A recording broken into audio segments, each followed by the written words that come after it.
Last deal.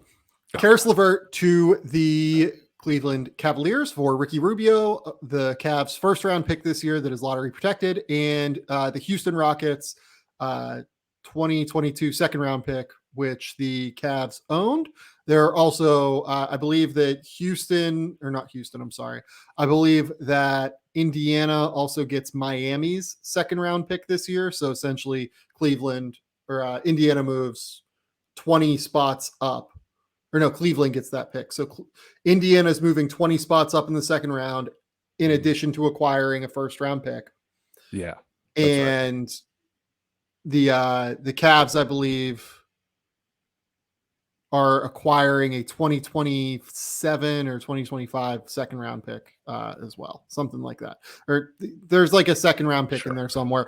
What matters here is essentially Caris LeVert for Ricky Rubio, the 22nd pick, and like the 33rd pick in the 2022 NBA draft, something like that ballpark. This is a great pickup for the Cavs. I think that Caris is a flawed player, but he's something that Cleveland desperately needed.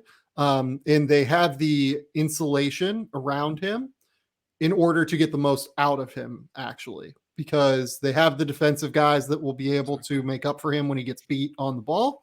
They have the lack of wing depth and size and shot creation to where Caris will get real opportunities to be able to make things happen with the ball. And on top of that, they give up like a pick here in a draft in 2022 that is not very good, like something like the 20th to 25th pick in the draft. Like that's fine.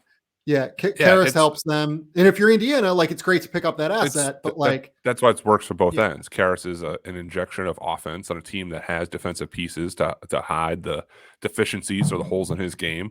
And it shows Cleveland's commitment to making a real run at it right now in the Eastern Conference.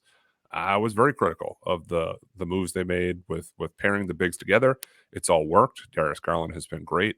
They've found ways to play together. And Indiana gets another piece, probably a younger guy, I would guess, at the end of the first round. And that fits what I see anyway as their vision going forward. Just keep building these younger guys around Tyrese Halliburton and Chris Duarte and Malcolm Brogdon and see where you end up. Yeah, and they really needed a secondary shot creator on some level next to Darius Garland, because Ricky Rubio, who paired really, really well with Darius early in the season as a second ball handler out on the court, is obviously out for the year with torn ACL. And then Colin Sexton's out for the year with, I believe, torn meniscus. I know it's a knee injury. So they didn't really have that other guy. Like their starting two guard right now is Isaac Okoro, who we both like, but is defensively, more of but I'm not thinking he's an offensive creator. Right, exactly. Having it in a game to make stops can make an open three here once in a while, but I'm not hitting him on the wing when we're down one in crunch time. But Caris LeVert, for the good, the bad, like he's going to get you some buckets when you need them. Right, totally. And Caris needs to play well with others. Like if you watch the Pacers this year, like when Caris was on the court, it was like the Caris show. And then when someone else was like running the show, like when someone else was on the court, it was like, oh, this is like a functioning offense. Like this looks nice. Like this is really like rolling well. Things look good here. But when Caris was out there, it was just like all Caris all the time. Like it was so aggressively LeVert centric that it was odd to watch for a team that like does have some good distributors and unselfish players. So he needs to adjust that mindset just a little bit.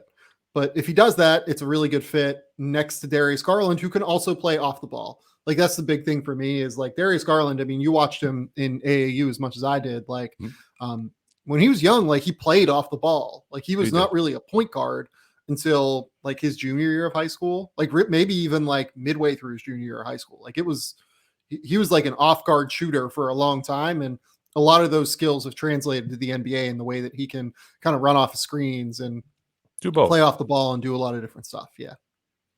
Yeah. Do both in your backcourt. And that's why there's value in the way that he can play interchangeably. And when we make shots and do it at an all-star level, it's easier to put those other scorers or distributors next to you. And you have Evan Mobley, you have Jarrett Allen. It's at least piqued my interest to see how this looks for the rest of the year for Cleveland. The last point I want to bring up with Caris is an over dribbler. He is a aggressive player, but the one thing that he does really, really well as a passer is hit the roll man. And in Cleveland's case, they have Jared Allen, who's one of the best rim runners in the NBA, and Lauri Markkanen, who's one of the best pick and pop players in the NBA, and Evan Mobley, who's an awesome short roll option. So a lot of diversity of roll options there for Caris, and he's really, really good at hitting that guy. He's in the top 30 in the NBA this season in points derived from passing to the roll man in the NBA. So I don't know. I think it's not a bad option. And by the way, that number is from Synergy, who is just the best. The best. Shout out Caris and the Rollers. Shout out Synergy. Shout out Matt Curley. Okay.